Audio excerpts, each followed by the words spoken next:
Salut, te voici actuellement sur la chaîne YouTube Snapstar.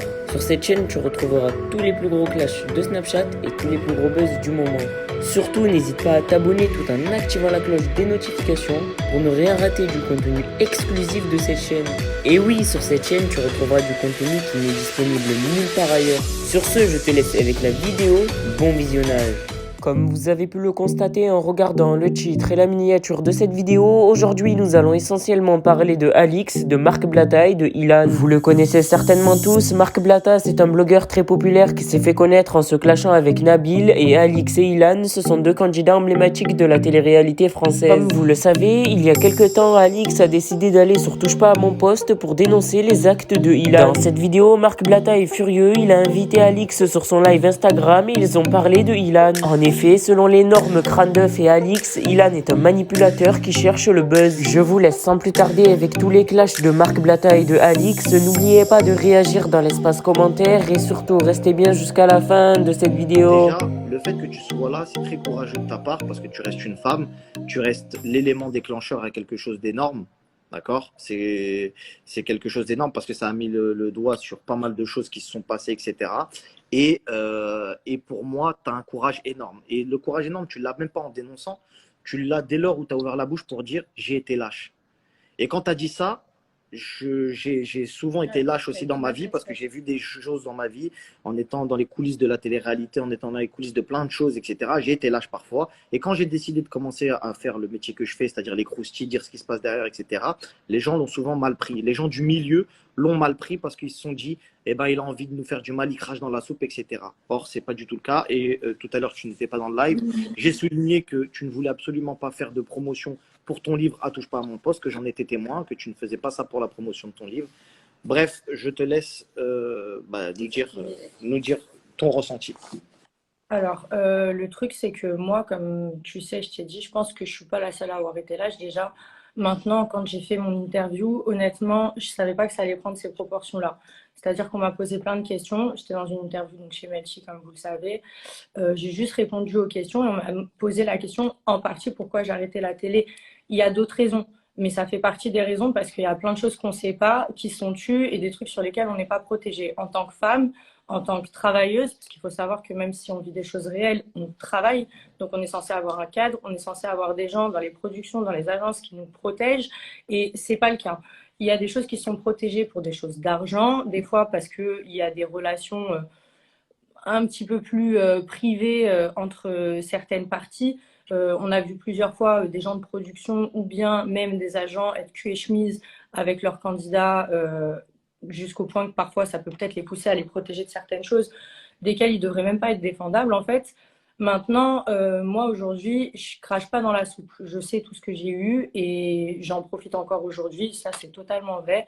Maintenant, c'est pas parce qu'on a profité d'une chose et parce qu'on en profite encore, en tout cas du travail qu'on a fait, parce que moi aussi j'ai passé mon temps dedans, j'ai fait ce que j'avais à faire, j'ai donné de ma personne, qu'on est ingrat. Et c'est pas pour autant non plus qu'on ne peut pas dire qu'il y a des problèmes. Le fait est, c'est quand on est dans un système, c'est difficile de dire qu'on a des problèmes parce qu'on a peur de pas retrouver autre chose après.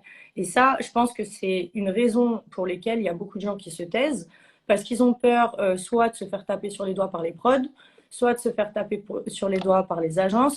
Moi, je vous donne un exemple. Quand je prenais des partis politiques, par exemple au niveau des Ouïghours, quand j'étais encore dans le système télé, je me faisais prendre des remarques du fait que c'était vachement politisé et que je ferais mieux de mettre d'autres choses sur mon Instagram.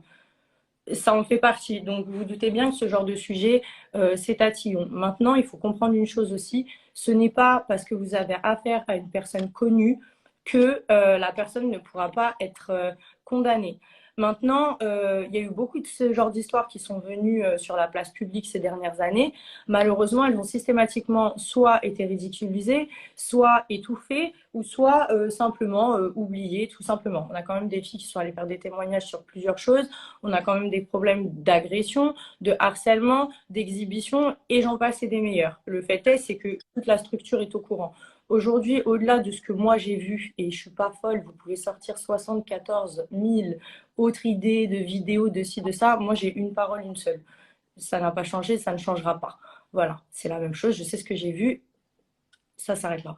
Maintenant, pour punir les personnes concernées, je pense que ça relève de la police en fait, parce que moi je ne suis pas la police, mais il faut vraiment qu'il y ait les personnes qui se soient fait agresser en extérieur, et on le sait, toi et moi, qu'il y en a eu, certaines qui sont venues nous en parler avec preuves et tout ça, mais c'est des gens qui ont peur aujourd'hui. C'est des jeunes filles qui ont pris peur quand elles ont vu Nabil, par exemple, dire oui, moi on m'a envoyé un tueur.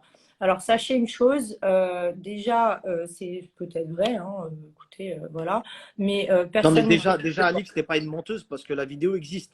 À la base, il y a eu Non, un mais contrat. déjà, moi, j'ai eu 14 versions de ce que je vois sur les réseaux. J'ai vu la vidéo, j'ai pas vu la vidéo, elle existe, c'est des... Eh, vas-y, stop. Moi, je veux juste une enquête, comme ça, plus personne va parler chinois. C'est juste ça. Parce qu'ils peuvent continuer à inventer des salades jusqu'à après-demain. Je pense que c'est un problème de système et il doit y avoir d'autres personnes qui sont coupables d'autres choses un petit peu sales comme ça aussi, qui doivent avoir envie de protéger un petit peu les autres parce qu'ils n'ont pas du tout envie qu'on mette le nez dans leur salade et dans leur dégueulasserie personnelle. Maintenant, au bout d'un moment, on a quand même des gamines qui commencent la télé des fois à 18 ans, qui se retrouvent sur des plateaux télé. Si elles se retrouvent avec ce genre de dixa, je suis désolée, mais c'est pas bon.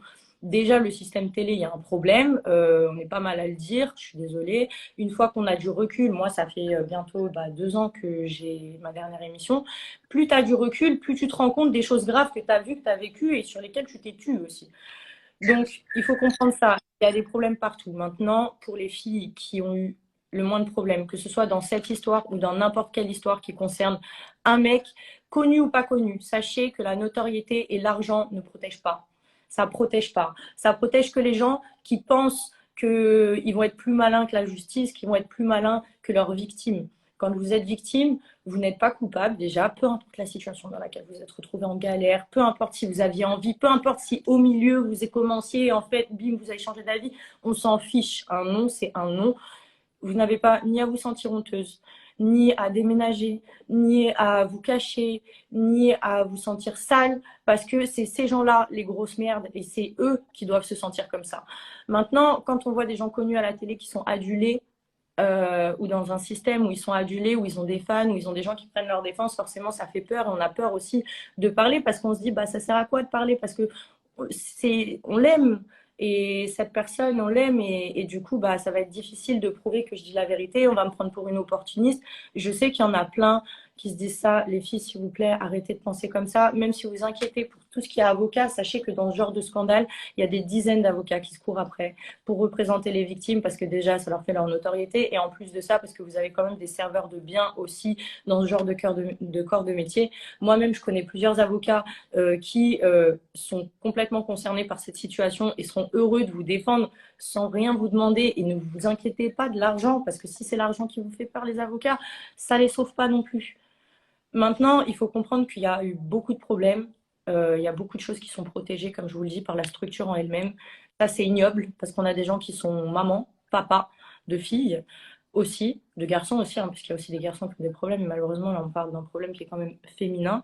Et il faut vraiment pas que vous vous inquiétez et que faut que vous compreniez que là, les filles, entre guillemets, avec des pastilles bleues aussi, elles ont décidé de se réveiller, de se mettre de votre côté et de vous montrer que vous n'allez pas vous battre seul. Et on sera là pour vous aider et vous soutenir. Et le but, c'est pas de vous médiatiser. Donc, s'il vous plaît, trouvez la force, entourez-vous des bonnes personnes, des gens qui vous aiment, qui vont vous aider à être forte, et dirigez-vous vers un espace de police, portez plainte et envoyez votre plainte à qui de droit. Moi, je fais en sorte, je ne vais pas parler de ça sur les réseaux tous les jours parce que clairement, ça me casse les pieds et j'ai pas ces gens-là, genre vraiment, bref. Mais je fais pas mal de choses en silence et je vous jure que ça va pas en rester là.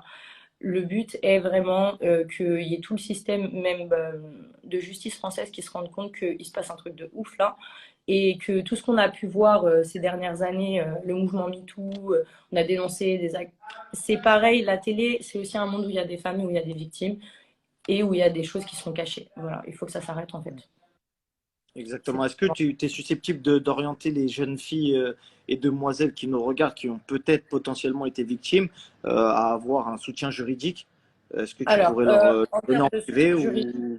alors, dans ce genre d'affaires, il faut vraiment que tous les plaintes soient liées, c'est-à-dire que toutes les personnes se mettent en connexion, si je puis dire. En tout cas, il faut vraiment qu'elles aillent expliquer si aujourd'hui, avec le bruit que ça fait, n'importe qui se présente dans un commissariat de police et qui explique ce qui s'est passé et les personnes concernées pourra d'ores et déjà ouvrir, entre guillemets, une enquête. Maintenant, pour que ça fasse une grosse enquête, et c'est le problème aujourd'hui des forces de l'ordre, c'est qu'en général, ce genre de souci, il faut qu'il y ait un scandale. On commence à avoir un petit peu de lumière sur ça. Mais avant qu'ils s'y intéressent vraiment, qu'il y ait une enquête sérieuse et qu'ils aillent réellement chercher, il faut vraiment qu'il y ait un scandale. Donc moi, quand j'entends j'ai ouvert des plaintes, des ci, des ça, oui, les plaintes, d'accord. Mais les enquêtes, c'est différent. Merci à toi d'avoir visionné cette vidéo et surtout n'hésite pas à liker la vidéo et à nous donner ton avis dans l'espace commentaire. Sur ce, on se retrouve dans une prochaine vidéo. Peace.